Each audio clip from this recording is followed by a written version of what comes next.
Is it your intuition or is it your higher self? First of all, I believe that in order to speak about this subject, we need to separate and distinguish between different terms.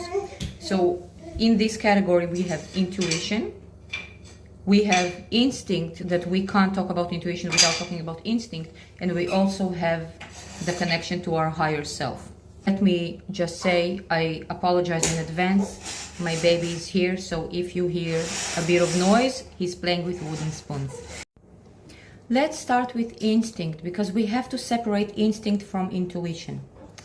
Instinct is our ancestral knowledge.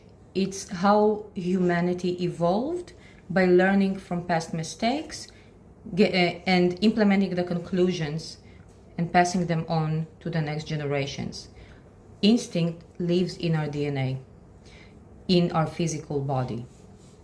Then we have intuition, which is also a physical thing, but this is where our gut responds.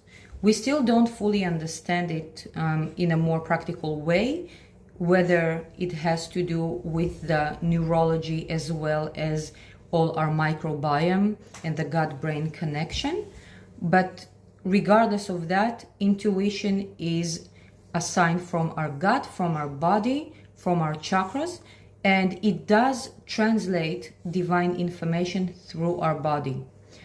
To be more precise, our body scans information in the ether all the time, and then when something resonates and matches us, we can get a yes or no for it, whether it's right for us or not. Third thing is channeling our own higher self. Now, higher self is still a part of us, but it's not in our body.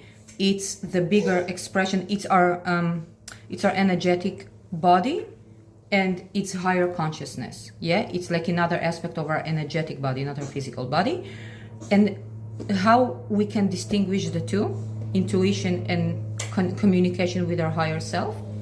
Intuition will give you yes and no. So you can either body douse if you're unsure about something, or you can just pay attention to your body and see if you ask it a question, or even better, when somebody else asks you a question. This is actually in accordance to human design, and it makes complete sense, because if you're asking yourself a question, your mind will interfere. So ask somebody else to ask you a question, and then see, does your body go forward or backwards? Do you have a yes or a no?